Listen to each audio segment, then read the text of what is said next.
happy incredible Sunday. Ya, salam sejahtera untuk kita semua. Puji Tuhan. Saya kira saudara sudah ambil waktu sendiri untuk memuji menyembah Tuhan. Saatnya kita akan belajar dan mendengarkan firman Tuhan. Namun sebelumnya mari sama-sama kita berdoa. Bapa kami dalam surga, terima kasih kesempatan yang baik ini kami masih dapat memuji menyembah nama Tuhan, meninggikan Tuhan dan mendengarkan belajar firman Tuhan. Tolong hamba-Mu, tolong kami semua, sehingga firman Tuhan dapat bertumbuh, berakar, berbuah dalam kehidupan kami. Dalam nama Tuhan Yesus kami berdoa. Amin. Puji Tuhan, saudara-saudara yang saya kasih dalam Tuhan, hari ini kita akan melanjutkan pembelajaran kita, pendengaran kita akan firman Tuhan di dalam kitab Daniel pasal yang ke-6. Nah, saudara-saudara, kitab Daniel pasal yang ke-6 adalah sebuah cerita yang sudah lazim didengarkan oleh kita, bahkan dari mungkin saudara yang sejak kecil sudah Kristen, saudara sering dengarkan cerita ini dalam cerita-cerita di dalam sekolah minggu ya, tentang Daniel masuk ke dalam gua singa. Nah, saya akan menceritakan singkat latar belakang kisah ini. Kisah ini tidak jauh dari waktu yang sudah kita lihat di pasal 5 tentang berakhirnya kerajaan Babilonia, yaitu Raja Belshazzar yang terakhir ada tulisan di dinding, saudara. Setelah itu kemudian Media Persia berkuasa dan raja yang berkuasa saat ini di Media Persia itu adalah Darius. Memang ada perbedaan ya, saudara kalau baca ayat 1 pasal 6 dan ayat 29, saudara akan bingung ya, berarti ada dua raja, ada pemerintahan Darius dan pemerintahan Kores. Tetapi dalam sejarah tidaklah demikian, saudara. Darius itu sama dengan Kores, karena bahasa Aram dan bahasa Ibrani dalam menerjemahkan kata dan fav di ayat 29 itu bisa berarti juga yaitu ya, sehingga Darius dan Kores itu sebenarnya sama saja, begitu saudara ya. Dan cerita ini adalah cerita di mana ketika satu pemerintahan baru muncul ya, dan mulai menciptakan atau mencari menyusun kabinet yang baru, atau mungkin juga bisa mengorganisasikan sebuah kerajaan, saudara. Nah, karena itu tema saya pada hari ini, saya memberikan judul temanya adalah berhasil di marketplace. Bagaimana berhasil di marketplace, saudara. Nah, baik saudara, kita akan langsung saja. Poin-poin penting untuk berhasil di marketplace ya, berdasarkan Daniel pasal yang ke-6 ya, bagi pekerja maupun bagi seorang bos, seorang majikan, apa saja. Tidak banyak saudara. Kita melihat ada 2 poin. Yang pertama adalah sama dengan beberapa poin-poin yang sebelumnya kita pelajari di pasal-pasal sebelumnya ya, harus memiliki roh yang luar biasa saudara ya. Saya bacakan ayat 2 dan 3, 4. Lalu berkenanlah Darius mengangkat 120 wakil-wakil raja atas kerajaannya, mereka akan ditempatkan di seluruh kerajaan. Membawahi mereka diangkat pula 3 pejabat tinggi, dan Daniel adalah salah satu dari ketiga orang itu. Kepada mereka lah para wakil-wakil raja harus memberi pertanggung jawab, supaya raja jangan dirugikan. Maka Daniel ini melebihi para pejabat tinggi dan para wakil raja itu, karena ia mempunyai roh yang luar biasa, dan raja bermaksud untuk menempatkannya atas seluruh kerajaannya. Saudara-saudara, saya percaya, saya yakin saudara dan saya ketika di marketplace, ya, saudara ingin yang modelnya seperti ini. Saudara pasti rindu mendapatkan posisi-posisi yang terbaik dimanapun kita berada. Syaratnya adalah ya, Daniel, dia memiliki roh yang luar biasa, saudara. Saudara, kita tahu bahwa di dalam pembahasan sebelum, di pasal-pasal sebelumnya, kita lihat Daniel memang seorang yang punya roh yang luar biasa. Ya, kita bisa lihat itu dalam hal apa saja. Misalkan dia seorang yang takut akan Tuhan, belajar tentang hukum-hukum Tuhan. Ya, dia pegang prinsip-prinsip kebenaran. Ya, dia memiliki hubungan yang intim dengan Tuhan, berdoa 1 hari 3 kali ya, dicatat dalam Daniel pasal 6. Seorang yang rendah hati, suka memuji Tuhan. Ya, dia peduli juga kepada orang lain. Tetapi di pasal 6 ada tambahan yang menarik, saudara. Di ayat yang tadi kita baca bahwa dia waktu bekerja, dia tuh mendatangkan keuntungan, bukan mendatangkan kerugian. Ya. Nah, saudara ya, ada begitu banyak karyawan pekerja yang belum tentu ketika dia bekerja itu mendatangkan keuntungan bagi bosnya. Ya. Daniel itu mendatangkan keuntungan, dia menjaga aset daripada majikannya, saudara, daripada tempat pekerjaannya itu sendiri. Dan prinsip yang paling menarik di pasal 6 kita akan temukan itu adalah prinsip kerjanya Daniel. Saudara, mari kita lihat. Saudara lihat, Daniel prinsip kerjanya, dia menempatkan Tuhan sebagai majikan utamanya. Kita lihat di ayat 22. Lalu kata Daniel kepada raja, ya raja, kekalah hidupmu. Allahku telah mengutus malaikatnya untuk mengatupkan mulut singa-singa itu, sehingga mereka tidak mengapa-apakan aku. karena ternyata aku tidak bersalah di hadapannya, tetapi juga terhadap Tuanku ya Raja, aku tidak melakukan kejahatan. Saudara lihat ya, ternyata Daniel ya prinsip kerjanya adalah dia menempatkan Tuhan itu sebagai majikan utama.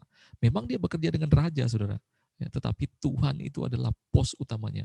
Ya, makanya itu dikatakan bahwa dia tidak bersalah yang pertama kepada siapa? Kepada Allah dulu, pada Tuhan.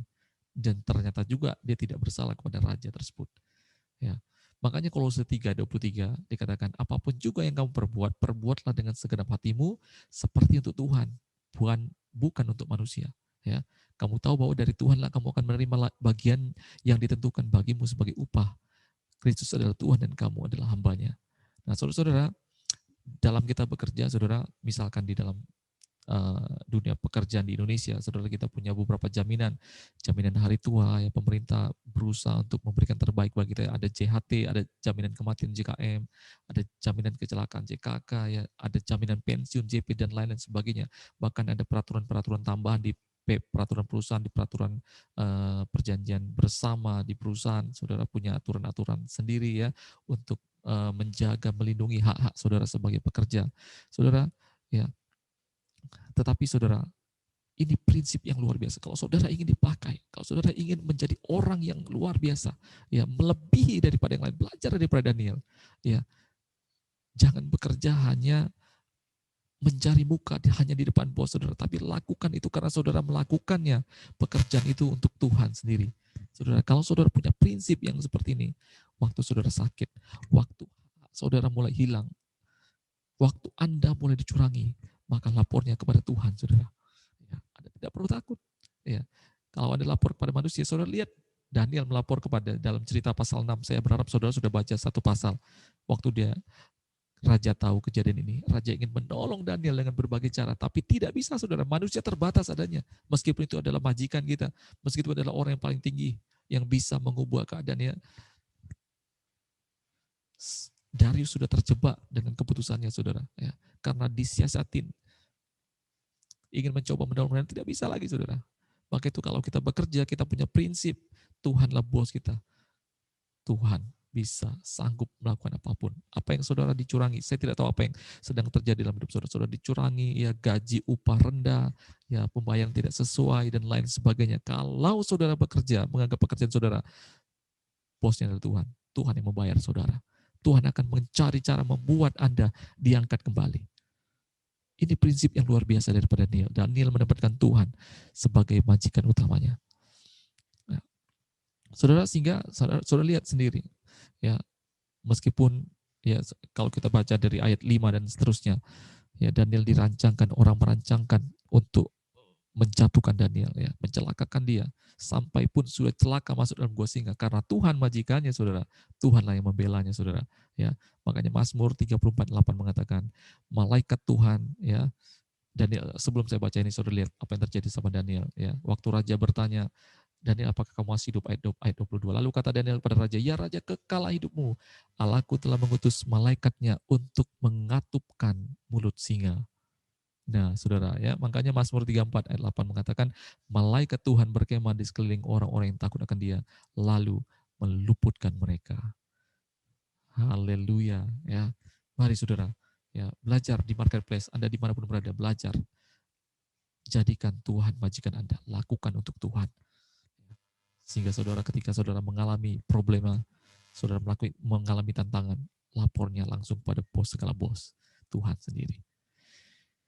Saudara, satu cerita, Tiger Woods, kalau saudara tahu cerita ini, tahun 2006 ketika berhasil menjuarai dunia, ya, golf, saudara, ya, dia memiliki kesaksian, dia diundang oleh raja minyak, ya, presiden di Irak, saudara, untuk main golf. Saudara, diundang 3 hari bermain golf. Ya, dia begitu senang sekali dengan permainan ini, saudara.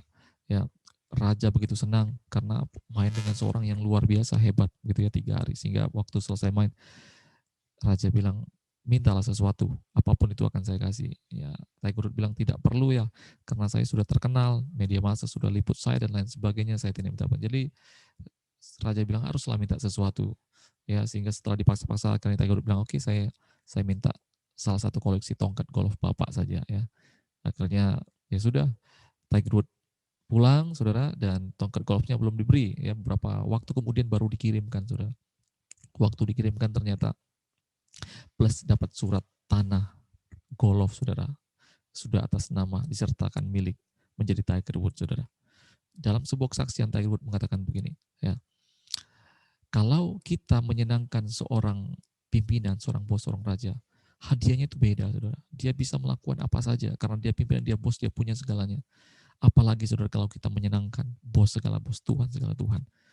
Apa yang saudara perlukan? Ya, apa yang saudara perlukan? Kalau bos segala bos, Tuhan segala Tuhan, saudara senangkan sebagai pekerja, saudara akan terus dapat promosi daripada Tuhan. Baik, saudara. Yang kedua, bagaimana prinsip seorang pekerja, ataupun ini juga bisa menjadi prinsip seorang majikan, yaitu berdoa sebelum mengambil keputusan. Ayat 11 dan 12, saudara lihat.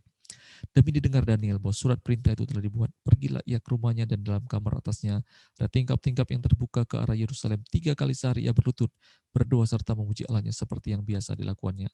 Lalu orang-orang itu bergegas-gegas masuk dan mendapati Daniel sedang berdoa dan bermohon kepada Allahnya. Saudara lihat, ya, waktu ada keputusan, ya, mereka membuat tipu muslihat siapa yang menyembah kepada Allah lain selain kepada Darius, ya, mereka akan dihukum, saudara ya. Ini sudah disegel lewat peraturan pemerintah. Ya, Daniel waktu mendengarkan hal ini, ya, yang dilakukan pertama adalah berdoa, saudara. Berdoa, berdoa. Ya, saudara, berdoa itu berarti kita merendahkan diri dan mengambil waktu berdiskusi dengan Tuhan. Ya, dalam Keluaran 33:14, Tuhan berkata, aku sendiri hendak membimbing kau. Ya, Tuhan, jadi Tuhan memang sendiri tidak membimbing kita ya. Mazmur 25:9, ia membimbing orang-orang yang rendah hati menurut hukum, dan ia mengajarkan jalannya kepada orang-orang yang rendah hati. Jadi Tuhan ingin membimbing kita, saudara. Tapi kita perlu merendahkan hati, mencari Tuhan. Ya, bagaimana caranya? Berdoa. Ya, pasti Allah akan membimbing kita lewat berbagai hal, saudara. Berdoa dulu sebelum saudara melakukan segala sesuatu. Berdoa dulu, saudara. Dan kalau kita bandingkan dengan apa yang bagaimana model Daniel dan model Darius. Darius, saudara, saya bacakan cerita ini ya, ayat yang kelima. Kemudian para pejabat tinggi dan wakil raja itu mencari alasan dakwaan terhadap Daniel dalam hal pemerintahan, tetapi mereka tidak mendapat alasan apapun atau sesuatu kesalahan, sebab ia setia dan tidak ada didapati sesuatu kelalaian atau sesuatu kesalahan padanya. Maka berkatalah orang-orang itu, kita tidak akan mendapat suatu alasan dakwaan terhadap Daniel ini, kecuali dalam hal ibadahnya kepada Allahnya. Kemudian bergegaslah para pejabat tinggi dan wakil raja itu menghadap raja serta berkata kepadanya, ya Raja Darius, kekelah hidup Tuanku. Semua pejabat tinggi kerajaan ini, semua penguasa dan wakil raja, para menteri dan bupati telah mufakat supaya dikeluarkan kiranya suatu penetapan raja dan ditetapkan suatu larangan, agar barang siapa yang dalam 30 hari menyampaikan permohonan kepada salah satu dewa atau manusia kecuali kepada Tuanku ya Raja, maka ia akan dilemparkan ke dalam gua singa. Oleh sebab itu ya Raja, keluarkanlah larangan itu dan buatlah suatu surat perintah yang tidak dapat diubah menurut undang-undang orang Media dan orang Persia yang tidak dapat dicabut kembali. Sebab itu Raja Darius membuat surat perintah dengan larangan itu. Saudara lihat, waktu ada satu keputusan yang harus diambil, saudara, Raja Darius ya tergesa-gesa, terburu-buru ya, langsung saja mengambil keputusan itu. Kadang-kadang kita sebagai pimpinan juga menghadapi masalah, menghadapi suatu problema, sesuatu hal yang harus diputuskan, kita terburu-buru. Sebagai pekerja juga, waktu kita mengambil sebuah pekerjaan ya, kita kadang-kadang terburu ya, kita tidak lihat apakah kerjaan di dalam situ adalah kerjaan yang menyenangkan Tuhan, melanggar hukum Tuhan atau tidak. Yang penting gajinya saja tinggi, yang penting benefitnya bagus ya. Raja juga gitu ya. Wah, mentang-mentang ada satu hal yang kelihatannya bagus, langsung saja kita mau sikat ambil keputusan untuk langsung jadi. Ya, belajar dari Daniel, berdoa dulu saudara. Akhirnya Darius, kalau saudara baca ayat 15-20, ya dia menyesal karena apa? Keputusannya itu menghancurkan negaranya ya, karena dia tahu Daniel itu adalah orang yang tidak merugikannya ya, yang bisa menjaga kerajaannya. Ya, dengan diputuskan seperti itu, Daniel harus mati, saudara, dan dia kehilangan aset yang begitu berharga, saudara. Dia sadar, sehingga di ayat 15-20 kalau saudara baca, ya Darius mencari cara bagaimana supaya menolong Daniel ya, tapi tidak ada cara, saudara. Ya, setelah dicari dengan cara secara hukum ya, karena beda beda zaman Babel dan Media Persia. Pada saat Babel masih hanya sebatas perintah, saudara, lewat mulut ya, itu masih bisa diubah dan lain sebagainya. Tapi di zaman Media Persia mulai berubah organisasi kerajaan, saudara, sudah pakai segel pemerintahan ya, sehingga tidak bisa diubah lagi, saudara ya. Ya, makanya sebelum mengambil keputusan jangan tergesa-gesa, saudara. Ya, Amsal 19 ayat 2, tanpa pengetahuan kerajinan pun tidak baik. Orang yang tergesa-gesa akan salah langkah. Ya, jangan tergesa dalam mengambil keputusan, berdoa dulu. Nah, saudara, ini prinsip-prinsip yang bisa kita pelajari dari kitab Daniel pasal 6. Ya, prinsip-prinsip itu adalah, saudara, prinsip-prinsip dalam bekerja di marketplace, baik sebagai pekerja maupun sebagai pimpinan. Punya roh yang luar biasa, ya, memiliki prinsip Tuhanlah sebagai majikan kita, ya, sehingga dalam keadaan kita boleh klaimnya kepada Tuhan sebagai bos kita, ya. Lalu yang kedua adalah berdoa dulu sebelum mengambil keputusan, saudara, ya. Inilah yang dapat kita pelajari dalam kitab Daniel pasal 6, ya, bagaimana berhasil di marketplace. Kiranya saudara Tuhan berkati, saya berdoa kiranya saudara juga akan Tuhan pakai di dalam pekerjaan saudara, di dalam tempat saudara berkarir, dimanapun saudara berada. Kami pun sebagai hamba Tuhan, kami juga berkarir bersama di hadapan Tuhan.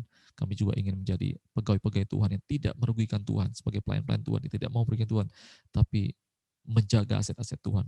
Ya, baik saudara, saya tidak panjangkan firman Tuhan. Mari kita akan berdoa.